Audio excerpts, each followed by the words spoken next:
So here's the #1 bantamweight contender making his way to the octagon. Gotta be some nerves here as he gets set to compete for the UFC bantamweight title. No denying he deserves to be there. He's got the requisite win streak, he's got the finishes, he's got the popularity, the fan support. Now he needs the championship performance. We'll see if he has what it takes to unseat the incumbent.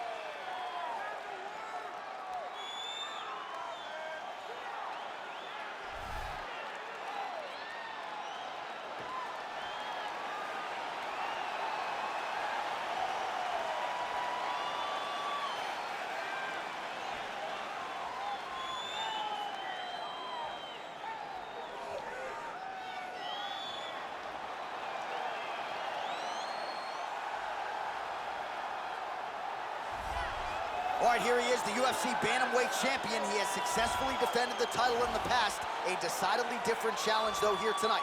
Prevailing wisdom is that this will be his toughest title defense to date. The odds suggest that this is a close matchup on paper, but he believes he's one of the GOATs, one of the greatest of all time.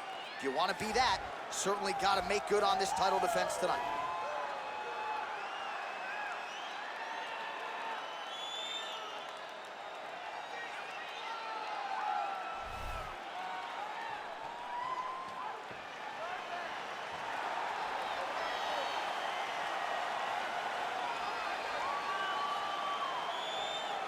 Our tale of the tape for this bantamweight championship fight.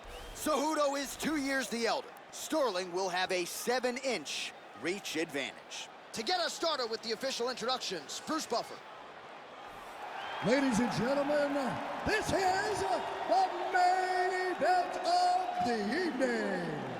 And when the action begins, our referee in charge of the octagon, Herb Dean. And now, this is the moment UFC fans around the world have been waiting for. Live from the sold-out Prudential Center in Newark, New Jersey. It's time! 5 rounds for the undisputed UFC Bantamweight Championship of the World. Introducing first, fighting out of the blue corner. This man is a Greco-Roman wrestler, holding a professional record of 16 wins, 2 losses. He stands 5 feet 4 inches tall, weighing in at 135 pounds. Fighting out of Phoenix, Arizona, presenting the challenger, Henry the Messenger Cejudo. And now, introducing the champion, fighting out of the red corner. This man is a mixed martial artist, holding a professional record of 22 wins, 3 losses. He stands 5 feet 7 inches tall, weighing in at 135 pounds. Fighting out of Uniondale, New York, presenting, reigning, defending, undisputed UFC Bantamweight Champion of the World, Jermaine Funkmaster Sterling.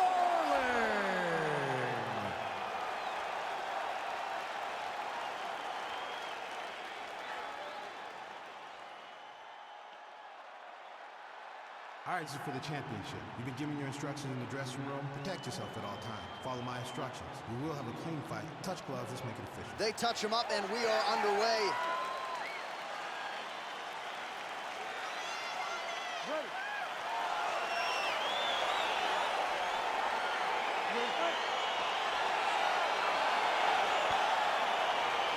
All right, so the fight is now underway. On one side, we have a fighter who does everything well, taking on a true grappler on the other side. Going to be interesting to see how long he can keep it upright. I mean, Damian Maia may be the most specialist type of grappler in the UFC. This guy resembles him in a number of ways. Let's see how he manages this fight against a guy that can do just about everything inside the octagon. Oh, beautiful jab by him there, really taking advantage of what is an obvious edge and reach. All right, so there's the early takedown. Pretty evident, DC, that he wants wants to get this fight to the ground, and he was certainly able to do so there. He felt like he had a massive advantage in the wrestling, and if he attempted takedowns, he would secure him. Let's see what he does from this position. Oh, his opponent squirming like a fish out of water now. The ground and pound is on point. This could very well be the beginning of the end. This could be the beginning of the end. We've seen some really good ground and pound fighters. This young man is as good as any we've ever seen. And he landed the right hand there. Pretty good ground and pound by him here. He told us on Thursday he needed to be more effective in these situations. Certainly effective tonight. Many people have gone away from this style of fighting. This man has embraced it, and you are seeing why he's one of the best that we've seen do it in a long time. Oh, he's got the ground and pound going now. He's putting him in exactly the positions he needs to be in right now. He's able to relax here, and he understands, being a veteran of so many fights, that as long as he's on top, he's winning. He feels like he's winning here. Strong bottom work here, staying busy. Lands with the ground and pound. Bottom fighter trying to control posture, unable to do so.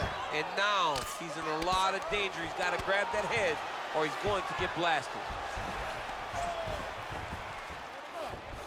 Oh, nice job here staying busy off of his back. Nice offense from the bottom. Right hand lands flush for Sterling. Cejudo's right back to the full mount.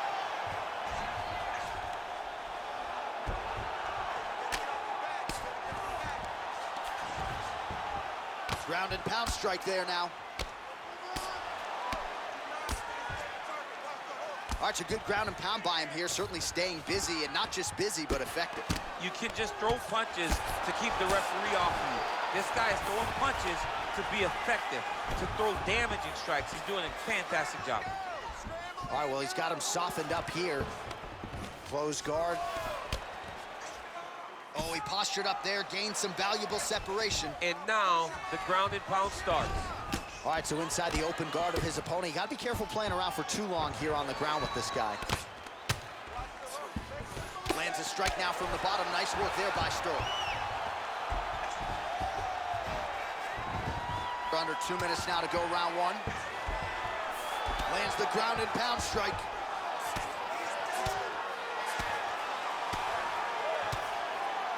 Nice combination of strikes here from the top, standing over his opponent, not unlike Muhammad Ali over Sonny Liston. Oh, that is a good reference. If you're standing and your opponent's on the ground, you're doing really good work.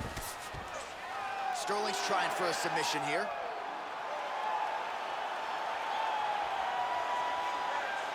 Oh!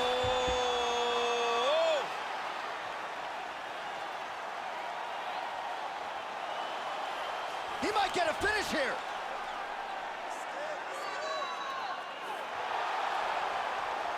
Oh, now he's in trouble. Not tapping out tonight. Side control now, and certainly I would think more offensive options for the bottom fighter than in the half guard. Absolutely more offensive options, because now you can just start to get away. You can just go to a wrestler stand-up. Get to your knees, post your hands, don't allow him to get his hooks in, right? Really be aware of the hooks. But get to your hands, stand up, fight the hands, break away and escape. But it's so much more free-flowing than a half guard in the side control, because all you need to do is just get the opponent's body up, because his legs are just free to move. His legs are not controlling anything. His legs are just free. So you... Oh, and he hip tosses him to the mat. Now we'll see what he can do from here, DC. Right into side control. He's going to try to control him, then find a submission. Cejudo's attempting to pass here, but he's denied by the defense. Side control now. 10 seconds now to go in the round. Second round, straight ahead. Hey, stop. All right, now we take a look back at some of the action in that previous round, DC. A lot to like on both sides, really. I mean, both were intent on going forward. And what happens when nobody wants to take a step back? They meet in the middle. That's exactly what they did, and they both found success over the course of that round. Excellent. Yeah, that's what I'm talking about right there. I need another one just like that. You won that round. No wavering. You keep the pressure.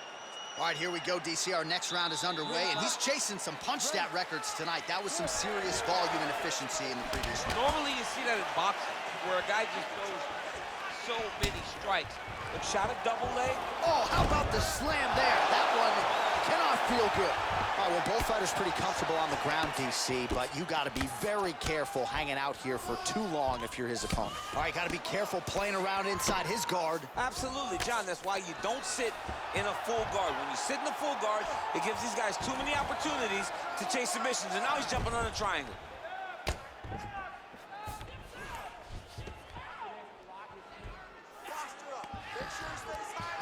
Now the guy's got armbar. He's attacking it on him. And attacking armbar.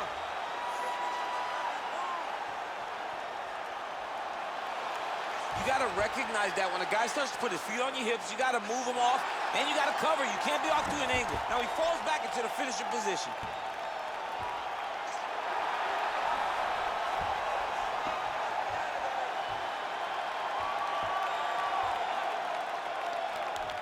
There it is. So he taps out due to the arm bar tonight. High-level grappling work. I mean, he had to tap. If he did not tap, this man is not opposed to snapping his arm. Right. Sometimes it's better to live to fight another day. But hats off to this fighter on a great submission victory. The Funk Master delivers. All right, let's take a look back at the replay as he gets it done by submission tonight, champ. I mean, you know, this guy has such a great submission game that you cannot lay in his guard. He's so skilled, he's so tricky, and he's so good at weaving a web that gets you lost in it that he made him pay for it tonight and got the submission victory. Well, there he is, the UFC Bantamweight Champion of the world. He looked absolutely unstoppable here tonight. His opponent had no answers as he eventually gets the championship victory by submission. Ladies and gentlemen, referee Herb Dean has called a stop to this contest at 1 minute, 7 seconds of round number 2. Declaring the winner by tap out due to an armbar, and still the undisputed UFC Bantamweight Champion of the world, Aljamain Punkmaster Sterling. All right, so he came into this fight as the unquestioned best 135-pound fighter in the world, and nothing about that effort will change that narrative. Congrats to the still UFC Bantamweight champ. Congratulations to the Bantamweight Champion of the world, a top-notch fighter who has all the skill you need to reign atop